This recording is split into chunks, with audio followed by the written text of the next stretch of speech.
What's good, YouTubers and YouTubettes? This is JB Sports back again with another one. A fight that's getting absolutely no buzz here in the U.S.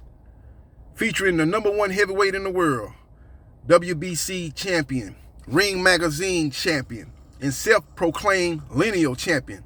That's the man that beat the man that beat the man. Tyson, the Gypsy King Fury. He'll be putting all that on the line when he takes on WBC interim heavyweight champion, Dillian, the Body Snatcher Whyte, a.k.a. Dillian, I'm just happy to be here, Whyte. I ain't never seen a fighter so happy just to be having a chance to win a belt. He should be in beast mode, man. He should be like, look here, man. I'm here to take your strap.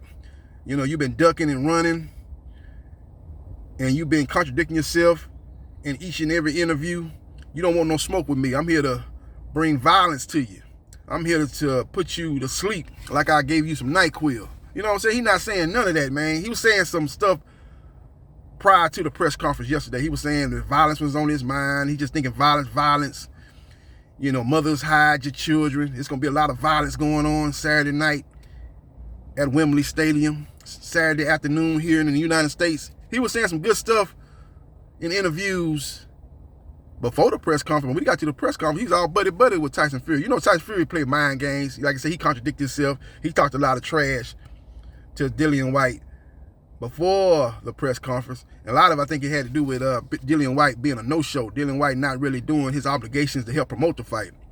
But now that he was at the press conference, you know, Tyson Fury does what he always does. He contradicts himself. He'll be one way in one interview, and he'll be totally opposite in other interviews. So I'm not surprised that he kind of came like, you know, in a nice way at the press conference. He came out buddy. I'm not surprised, because that's Tyson Fury being Tyson Fury. But Dillian Whyte, you the challenger, man. You got to be like Shakur Stevenson. Shakur Stevenson, when he fought Jamel Herring, he was trying to grab and touch all on Jamel Herring belt at the press conference. Jamel Herring was telling him don't touch it, and Shakur Stevenson wasn't trying to hit it. He was all in his grill talking shit. That's what you got to be when you're the challenger fighting for a world title, man. I think he just a guy that look like he just happy to be here.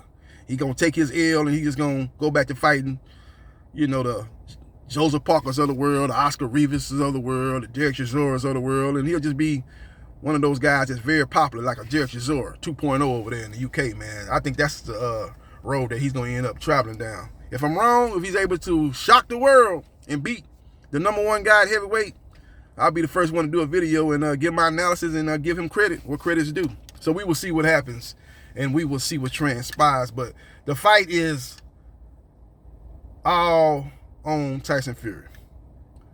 The fight is his to win and his to lose. It really don't have nothing to do with Dillian Whyte, because the best version of Tyson Fury beats the best version of Dillian Whyte every day and twice on Sunday. Make no mistake about it. He's a guy that's more fluid fighter, got the better jab, just a better overall boxer, better all-around boxer.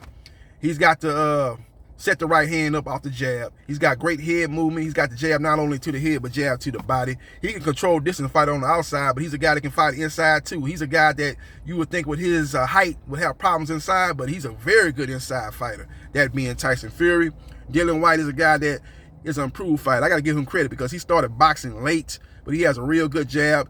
His best weapon is his left hook, but he's just too mechanical. You know, and I think that's going to be the big difference in this fight. You got a guy that's very fluid in Tyson Fury.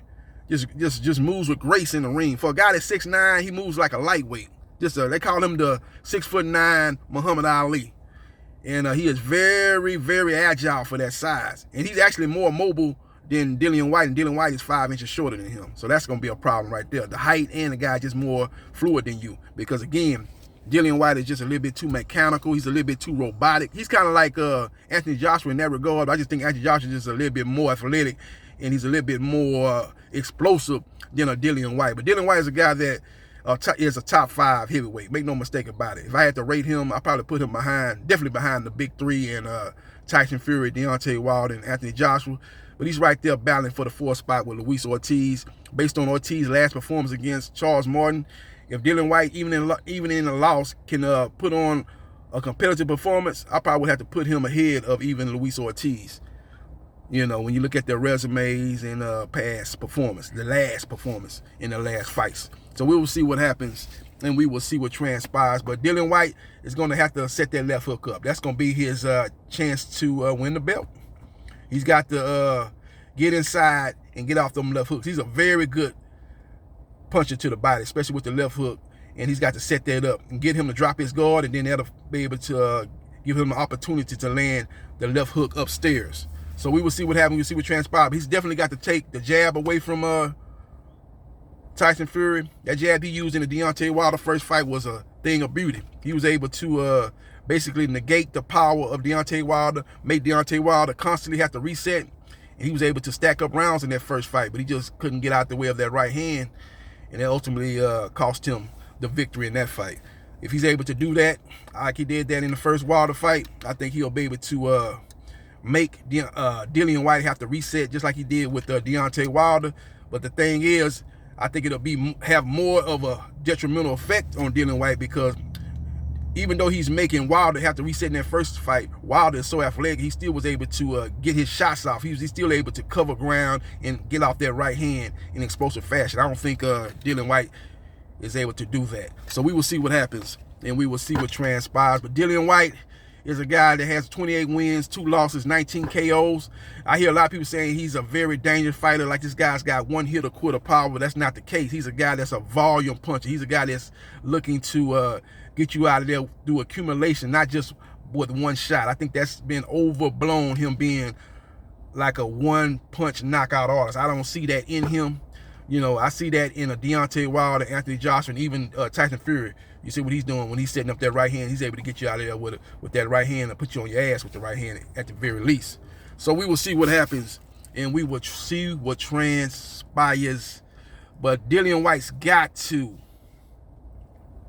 find a home for that left hand. He's got to establish the jab again. He's got to work the body, man. He's got to work the midsection, because again, we ain't looking at Adonis. We ain't looking at Superman as far as body build for Tyson Fury. He's a guy that comes in, you look at the guy body-wise, you're like, man, this guy doesn't even look like an athlete. But when you see him move in the ring, you know he's very athletic and very agile. But he's a guy that can be hurt to the body, and he has been knocked down on multiple occasions.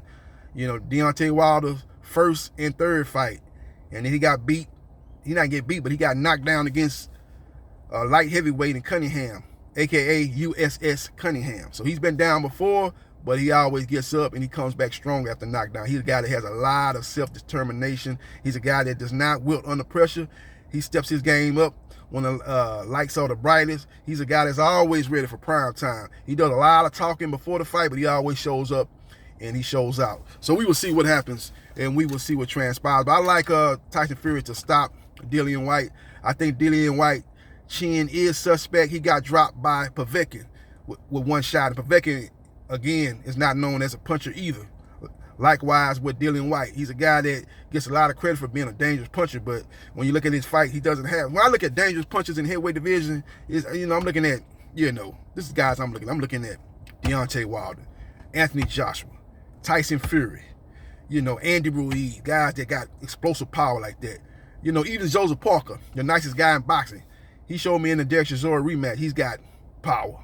When I look at guys like, that, I say he got power. I don't look at Dillian Whyte with that type of power. I'm not saying he's not a great puncher or nothing like that. He's a guy that you got to respect. If he catch you with a shot that you don't see, yeah, he'll drop you. He possibly can knock you out. But I'm saying that he's not a guy that if you just worried about getting caught with one shot and putting your lights out in the morning, I don't look at Dillian Whyte like that. Now, I think his best performance was a second fight with Derek Chisora. He came in that fight very calm, and I thought he showed his best version of himself skill-wise. He was able to use Derek Chisora aggressiveness against him, along with having help from a corrupt, inept referee that was warning Chisora for illegal tactics, but in actuality, he should have been warning Dillian Whyte for illegal tactics. That was absolutely ridiculous, that referee that they had for that second fight. And then Derek Chisora got frustrated when a point got taken. He felt that he had to go for broke. He felt that he was down on the scorecards, and he ended up getting caught with a shot that put him to sleep, like Dillian Whyte had gave him some NyQuil. So if that version of Dillian Whyte shows up, I think he could be in a very good position to put up a competitive fight. I still don't think he can beat Tyson Fury if he brings his A game. And if Tyson Fury is focused, round in and round out, I look for Tyson Fury to stop him around the eighth or ninth round. I just say a ninth round stoppage for Tyson Fury to retain his WBC Ring Magazine heavyweight titles. So we will see what happens, and we will see what transpires. Let me know your thoughts about this fight that's getting absolutely no buzz here in the U.S., but I'm a boxing purist, I'm a boxing fan, and I will be watching this fight. Let me know your thoughts. Hit the like button if you like the content of this video. Like, share, and subscribe to JB Sports. The man, the myth, the man, the myth, the legend. And I holla.